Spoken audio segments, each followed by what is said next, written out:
ಕೀರ್ತನೆ 128ನೇ ಅಧ್ಯಾಯ 1ನೇ ವಚನ ಓದಿಕೊಳ್ಳೋಣ. ಯೆಹೋವನಲ್ಲಿ ಭಯಭಕ್ತಿ ಉಳ್ಳವನಾಗಿ ಆತನ ಮಾರ್ಗಗಳಲ್ಲಿ ನಡೆಯುವವನು ಧನ್ಯನು. 2ನೇ ವಚನ, ನಿನ್ನ ಕಷ್ಟಾರ್ಜಿತವನ್ನು ನೀನೇ ಅನುಭವಿಸಿ ನೀನು ಧನ್ಯನು, ನಿನಗೆ ಶುಭವಿರುವುದು. ನೋಡ್ರಿ ಪ್ರೀತಿಯ ದೈವ ಜನರ ಮಕ್ಕಳೇ, ದೇವರ ವಾಕ್ಯ ಹೇಳುತ್ತದೆ, ಯೆಹೋವನ ಭಯಭಕ್ತಿಯಲ್ಲಿ ನಡೆಯುವವರೆಲ್ಲರೂ, ಆತನ ಮಾರ್ಗದಲ್ಲಿ ನಡೆಯುವವರೆಲ್ಲರೂ ಅವರೆಲ್ಲರೂ ಧನ್ಯರು ಎಂಬುದಾಗಿ ದೇವರ ವಾಕ್ಯ ಹೇಳುತ್ತದೆ. ಪ್ರಿಯರೇ, ಇದು ದಾವೀದ ಬರೆದ ಕೀರ್ತನೆ ಆಗಿದೆ. ಇದು ಯಾತ್ರಾ ಕೀರ್ತನೆ ಎಂಬುದಾಗಿ ಹೇಳುತ್ತಾರೆ. ಪ್ರಿಯರೇ, ಯಾತ್ರೆ ಅಂದರೆ ಪಾದಗಳ ಮೇಲೆ ನಡೆಯುವ ಯಾತ್ರೆ ಅಂತ ತಿಳ್ಕೊಂಡಿರೇನೋ, ಸುದೀರ್ಘವಾಗಿ ನಡೆಯುವಂಥ ಒಂದು ಯಾತ್ರೆ ಅಂತ ತಿಳ್ಕೊಂಡಿರೇನೋ? ಅಲ್ಲ ಅಲ್ಲ ಅಲ್ಲ, ಅದು ಅಲ್ಲ. ಎದಕ್ಕೆ ದಾವೀದನ ಯಾತ್ರೆಯಲ್ಲಿ ಇದಾನೆಂದರೆ, ಸೌಲು ರಾಜನು ಆದಾಗ ದೇಶಗಳನ್ನು ಹಿಡಿದು ತಿರುಗಾಡಿದನು, ದೇಶದಿಮ್ಮರಿಯಾಗಿ. ಆತನು ಕೆಲವು ದಿನಗಳ ನಂತರ ರಾಜನಾದಾಗ ಆತನ ಮಗ ಅಬೀಷಾಯೇಲನೆಂಬುದಾಗಿ ಹೊತ್ತ ತಂದೆಯನ್ನೇ ಸಿಂಹಾಸನ ಒಳಗಿಂದ ಇಳಿಸಿದನು. ದಾವೀದನ ಸಿಂಹಾಸನವನ್ನು, ಒಂದು ಕಿರೀಟವನ್ನು ಕಳ್ಳತನ ಮಾಡಿದನು. ಆ ಕಳ್ಳತನ ಮಾಡಿದ ನಂತರ ಅಗೇನ್ ದಾವೀದನು ಅರಣ್ಯಕ್ಕೆ ಹೋಗಬೇಕೆಂಬುದಾಗಿ ಪ್ರಯಾಣ ಮಾಡಿದನು. ಪ್ರಿಯರೇ, 2 ಸಂದರ್ಭಗಳು. ಏನೋ ಒಂದು ಸಂದರ್ಭದಲ್ಲಿ ಅರಣ್ಯ ಯಾತ್ರೆಯಲ್ಲಿ ಇರುವಾಗ ಅರಣ್ಯದಲ್ಲಿ ಸಣ್ಣ ಸಣ್ಣಗಳು ಬಿಡಾರ ಇರ್ತಿದ್ವು. ಅದು ಗಿರಿಜನಗಳ ಬಿಡಾರವು ಇರ್ತಿತ್ತು. ಅವರು ಎಲ್ಲ ಮಾಂಸಾಹಾರಿಯನ್ನು ಒಡೆದು ತಿಂತಾಯಿದ್ರು. ಅವರು ಆ ಒಂದು ಅಡವಿ ವಾಸಿಗಳೆಂಬುದಾಗಿ, ಅಂದರೆ ಅಡವಿ ವಾಸಿಗಳೆಂಬುದಾಗಿ ಅವರು ಕರೆಯುತ್ತಾರೆ. ದಾವೀದನ ಹಾಗೆ ಅರಣ್ಯದಲ್ಲಿ ಬರ್ತಾ ಇರುವಾಗ ಯಾರೋ ಒಬ್ಬನಿಗೆ, ಗಿರಿಜನನಿಗೆ ಮದುವೆ ಆಗಿದೆ. ದಾವೀದನ ಹಾಗೆ ನಡ್ಕೋತಾ ಹೋಗ್ತಾ ಇದ್ದಾನೆ. ನೋಡ್ತಾ ಇದ್ದಾನೆ ಒಬ್ಬ ವ್ಯಕ್ತಿ. ಆ ದಾವೀದನನ್ನು ನೋಡಿ ಗುರ್ತಿಡಿದು ಆ ಮದುವೆ ಸಮಯದಲ್ಲಿ ಇವನು ಹೋಗಿ, ಅಯ್ಯೋ ಅಯ್ಯೋ ವ್ಯಕ್ತಿಗಳೇ ಕೇಳಿಸ್ಕೊಳ್ರಿ, ಆ ದೊಡ್ಡ ವ್ಯಕ್ತಿ ಹೋಗ್ತಾ ಇದ್ದಾನೆ, ಆ ದೊಡ್ಡ ವ್ಯಕ್ತಿ ಹೋಗ್ತಾ ಇದ್ದಾನೆ ಎಂಬುದಾಗಿ ಇವನಿಗೆ ಮಾತು ಬರ್ತಾ ಇಲ್ಲ. ಅವರು ಹೇಳ್ತಾ ಇದ್ದಾರೆ, ಯಾವ ದೊಡ್ಡವರು, ಯಾವನು ಹೋಗ್ತಾ ಇದ್ದಾನೆ ಎಂಬುದಾಗಿ ಇವರು ಹೇಳ್ತಾ ಇದ್ದಾರೆ ಅವನಿಗೆ ಕಡೆಗೆ ನೋಡಿ. ಅದೇ ದೊಡ್ಡ ಮನುಷ್ಯ ರೀ, ಆತ ದೊಡ್ಡ ಮನುಷ್ಯನೇ, ಯಾವ ದೊಡ್ಡ ಮನುಷ್ಯನೋ ಎಂಬುದಾಗಿ ಕೇಳ್ತಾ ಇದ್ದಾರೆ ಅವರು. ಅದೇ ನಮ್ಮ ದಾವೀದನು, ಅಯ್ಯೋ ಬಾಬೋಯ್ ಅಂತ ಇದ್ದಾರೆ ಅವರು. ದಾವೀದನ ಅಂದು ಕೂಡಲೇ ಅಯ್ಯಪ್ಪ ಅಂತ ಎದೆ ಹೊಡಿತಾ ಇದೆ ಅವರಿಗೆ. ದಾವೀದನು ಈ ಪಟ್ಟಣಕ್ಕೆ ಎದಕ್ಕೆ ಬರ್ತಾ ಇದ್ದಾನೋ ಅಂದುಕೊಳ್ತಾ ಇದ್ದಾರೆ ಅವರು. ಈ ಮದುವೆಯವರು ಹಡಾವುಡಿಯಾಗಿ ಮೇಲೆ ಕೆಳಗೆ ಬಿದ್ದು ಓಡ್ತಾ ಇದ್ದಾರೆ. ಅವರು ದಾವೀದ ನೋಡು ಅಂತ ಇದ್ದಾರೆ, ದೊಡ್ಡ ವ್ಯಕ್ತಿಯೇ, ನಮ್ಮ ಮಗನಿಗೆ ಮದುವೆ ಆಗಿದೆ, ನೀವು ಆಶೀರ್ವಾದ ಮಾಡಿರಿ. ನೀವು ಆಶೀರ್ವಾದ ಮಾಡುವಾಗ ನೀವು ಬಹಳ ದೊಡ್ಡವರು ಎಂಬುದಾಗಿ ಈ ದಾವೀದನ ಜೊತೆ ಅಂತ ಇದ್ದಾರೆ ಪ್ರಿಯರವರು. ಅದಕ್ಕೆ ದಾವೀದನು ಈ ಕೀರ್ತನೆಯಲ್ಲಿ ನ್ಯೂಟ್ರಲ್ ಆಗಿ ಮಾತಾಡ್ತಾ ಇದ್ದಾನೆ. ಪ್ರಿಯರೇ, ಈಗ ನೀವಿದ್ದೀರಿ, ಒಂದು ಮದುವೆ ಹೋಗುವಾಗ ನಿಮಗೆ ಕೇಳ್ತಾರೆ, ಹೆಣ್ಮಗಳ ಕಡೆ ಬಂದಿದ್ದೀರಾ, ಗಂಡು ಮಗನ ಕಡೆ ಬಂದಿದ್ದೀರಾ ಎಂಬುದಾಗಿ ಕೇಳ್ತಾರೆ ನಿಮಗೆ. ಯಾವನೋ ಅಂದಿದ್ದಾನಂತ, ನಾವು ಹೊರಗಿನ ದೇಶದಿಂದ ಬಂದೀನಿ ಎಂಬುದಾಗಿ. ಯಾರ ತಾಲೂಕು ಅಂದರೆ ತಾಲೂಕು, ಅವ್ರ ತಾಲೂಕ ಇವ್ರ ತಾಲೂಕು ಎಂಬುದಾಗಿ ಕೇಳುತ್ತಾರೆ ಅವರಿಗೆ.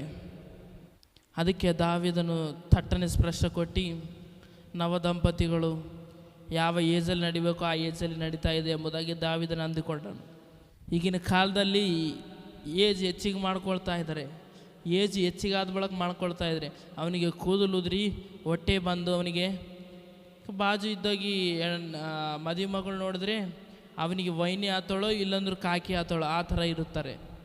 ಏಜ್ ದೊಡ್ಡದಾಗಿ ರೋಡಿನ ಮೇಲೆ ಫ್ಲೆಕ್ಸಿಗಳು ಇಡ್ತಾರಲ್ಲ, ಬ್ಯಾನರ್ ಹಾಕ್ತಾರಲ್ಲ, ಅವಾಗವಾಗ ಹೋಗ್ತಾ ಇರುವಾಗ ನೋಡುತ್ತೇವೆ. ಇವ್ರಿಗೇನು ಮದುವೆ ಆ್ಯನಿವರ್ಸರಿ ಇದೆನಾ ಇಲ್ಲಾಂದ್ರೆ ಮದುವೆ ಆಗ್ತಾ ಇದ್ದಾನೆ ಎಂಬುದಾಗಿ ಅದು ಬ್ಯಾನರ್ ಕಡೆಗೆ ನೋಡಿ ನಾವು ಆಶ್ಚರ್ಯಗೊಳ್ಳುತ್ತೇವೆ. ಇಲ್ಲಾಂದರೆ ಇವರು ಸೆಕೆಂಡ್ ಹ್ಯಾಂಡ ಇಲ್ಲ ಎಂಬುದಾಗಿ ಅಂದುಕೊಳ್ಳುತ್ತೇವೆ. ದಾವೀದನು ಅವರ ಕಡೆಗೆ ನೋಡಿ ನ್ಯೂಟ್ರಲ್ ಆಗಿ ಮಾತಾಡ್ತಾ ಇದ್ದಾನೆ. ಯೆಹೋವನಲ್ಲಿ ಭಯಭಕ್ತಿ ಉಳ್ಳವನಾಗಿ ಆತನ ಮಾರ್ಗಗಳಲ್ಲಿ ನಡೆಯುವವನು ಧನ್ಯನು ಎಂಬುದಾಗಿ. ಮಗನೇ ಕೇಳು ಎಂಬುದಾಗಿ ಹೇಳ್ತಾ ಇದ್ದಾನೆ ದಾವೀದನು. ನಿನ್ನ ಕಷ್ಟಾರ್ಜಿತವನ್ನು ನೀನೇ ಅನುಭವಿಸುವಿ, ನೀನು ಧನ್ಯನು, ನಿಮಗೆ ಶುಭವಿರುವುದು ಎಂಬುದಾಗಿ ದಾವೀದನ ಅವರ ನವದಂಪತಿಗಳಿಗೆ ಹೇಳ್ತಾ ಇದ್ದಾನೆ. ಪ್ರಿಯರೇ, ನೀನು ಧನ್ಯನು, ನಿನಗೆ ಶುಭವಾಗುವುದು. ನೀನು ಧನ್ಯನು. ಎದಕ್ಕೆ?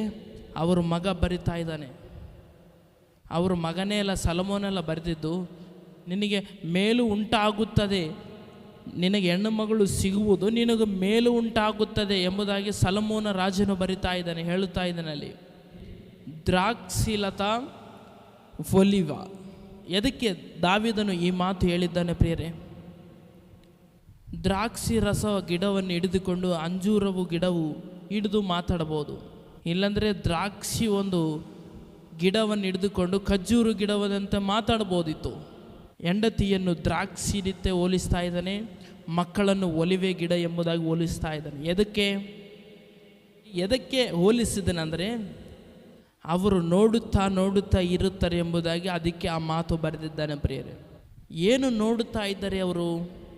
ದ್ರಾಕ್ಷ ಗಿಡ ಬಾಜುನೇ ಒಲಿವೆ ಗಿಡವನ್ನು ಹಾಕುತ್ತಾರೆ ಪ್ರಿಯರೇ.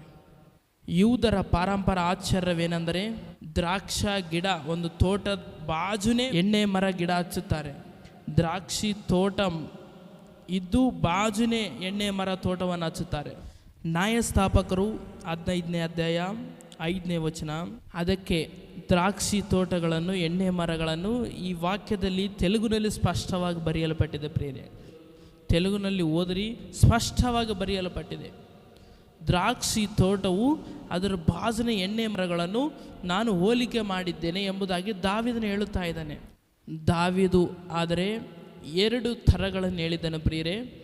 ನಿನ್ನ ಮಕ್ಕಳ ಮೊಮ್ಮಕ್ಕಳ, ನಿನ್ನ ಮಕ್ಕಳ ಮಕ್ಕಳ ಮೊಮ್ಮಕ್ಕಳ ಎಂಬುದಾಗಿ ದಾವೀದನು 2 ಥರವಾದಂಥ ಮಾತಾಡಿದ್ದಾನೆ. 2 ವಿಷಯಗಳ ಕುರಿತಾಗಿ ಮಾತಾಡುತ್ತೇನೆ. 1ನೇ ಮಾತು ಆತನ ತ್ರೋವಗಳಲ್ಲಿ, 2ನೇ ಮಾತು ಧನ್ಯನು ಧನ್ಯನು. ಈ 2 ವಿಷಯಗಳ ಕುರಿತಾಗಿ ಮಾತನಾಡುತ್ತಾನೆ. ಶಬ್ದವಿಟ್ಟು ಗಮನವಿಟ್ಟು ವಾಕ್ಯ ಕಡೆಗೆ ಗಮನಿಸಿರಿ ಪ್ರಿಯರೇ. ಜ್ಞಾನೋಕ್ತಿಗಳ ಪುಸ್ತಕ 14ನೇ ಅಧ್ಯಾಯ 12ನೇ ವಚನ. ಮನುಷ್ಯನ ದೃಷ್ಟಿಗೆ ಸರಳವಾಗಿ ತೋರುವ ಒಂದು ದಾರಿಯುಂಟು, ಅದು ಕಟ್ಟ ಕಡೆಗೆ ಮರಣ ಮಾರ್ಗವೇ. ಪ್ರಿಯರೇ, ನಾನು ನಡೆಯುವಂಥ ಮಾರ್ಗವು ಸರಿಯಾಗಿದೆ, ನಾನು ನಡೆಯುವಂಥ ಮಾರ್ಗವು ಇನ್ನೊಬ್ಬನು ನಡೆಯಬೇಡ ಅಂತ ಅಂದುಕೊಂಡಿಯಾ ನೀನು? ಬಿದ್ದೋಗುತ್ತೆ, ಜಾಗೃತವಾಗಿರು. ಹಲ್ಲೆಲೂಯಾ. ಮನುಷ್ಯರ ದೃಷ್ಟಿಗೆ ಸರಳವಾಗಿ ತೋರುವ ಒಂದು ದಾರಿಯುಂಟು, ಅದು ಕಟ್ಟ ಕಡೆಗೆ ಮರಣ ಮಾರ್ಗವೇ. ಯೇಸು ಕ್ರಿಸ್ತನು ಹೇಳಿದ್ದಾನೆ, ಇರುಕು ಮಾರ್ಗದಲ್ಲಿ ನಡಿ ಎಂಬುದಾಗಿ. ಎಂಟ್ರೆನ್ಸ್ ಇರುಕಾಗಿದ್ದರೂ ಅಂತ್ಯವು ಭಾಳ ದೊಡ್ಡದಾಗಿರಬೇಕು. ಹತ್ತಿ ಇರುಕಾದಂಥ ಮಾರ್ಗದಲ್ಲಿ ನಡೆಯಿರಿ, ಅದು ಬರ್ತಾ ಬರ್ತಾ ಬರ್ತಾ ಅದು ದೊಡ್ಡದಾಗಿ ದಾರಿಯಾಗಿ ನಡೀತದೆ, ಜೀವಕ್ಕೆ ಹೋಲಿಸ್ತದೆ ಅದು ಎಂಬುದಾಗಿ ಹೇಳುತ್ತಾ ಇದ್ದಾನೆ. ಜೀವಕ್ಕೆ ಹೋಗುತ್ತದೆ ಎಂಬುದಾಗಿ ಹೇಳುತ್ತಾ ಇದ್ದಾನೆ ಪ್ರಿಯರೇ. ಅದು ಜೀವ ಮಾರ್ಗವಾಗಿರುತ್ತದೆ. ಎಂಟ್ರೆನ್ಸ್ ಹತ್ತಿ ಆಗಿರುತ್ತದೆ, ಇರುಕಾಗಿರುತ್ತದೆ, ಆ್ಯಂಡ್ ಅದು ಭಾಳ ದೊಡ್ಡದಾಗಿರುತ್ತದೆ ಪ್ರಿಯರೇ. ಅದು ಜೀವ ಮಾರ್ಗಕ್ಕೆ ಹೋಗುತ್ತದೆ. ವಿಶಾಲ ಮಾರ್ಗದಲ್ಲಿ ನಡೀತಾ ಇದ್ದರೆ ಎಂಡು ಬರುವಾಗ ಸಣ್ಣದು ಹತ್ಯೆ ಆಗ್ತಾ ಇದೆ ಅಲ್ಲಿ. ಅದಕ್ಕೆ ಮರಣವು ನಿತ್ಯ ನಾಶನಕರವಾದದ್ದು.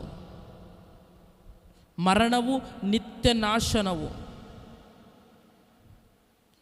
ಅದಕ್ಕೆ ಮನುಷ್ಯನಿಗೂ ಹೇಳುತ್ತಾ ಇದ್ದಾನೆ ದೇವರು, ಕಷ್ಟಗಳು ಬರುತ್ತವೆ, ಶ್ರಮಗಳು ಬರುತ್ತವೆ, ಸಹಿಸಿಕೊಳ್ಳುವವನು ಧನ್ಯನು. ಅವನು ಆತನು ಕಡೆ ದಿನದಲ್ಲಿ ಸುಖವನ್ನು ಹೊಂದುತ್ತಾನೆ ಎಂಬುದಾಗಿ ಆತನ ವಾಕ್ಯ ಹೇಳುತ್ತದೆ. ಅನೇಕ ಜನಗಳು ಏನು ಮಾಡ್ತಾ ಇದ್ದಾರೆ ಅಂದರೆ ಪ್ರಿಯರೇ, ಒಂದು ಕಷ್ಟ ಬರುವಾಗ, ಸ್ಟಾರ್ಟಿಂಗ್ಗೆ ಕಷ್ಟ ಬರುವಾಗ ಬಿಟ್ಟು ಹೋಗ್ತಾ ಇದ್ದಾರೆ.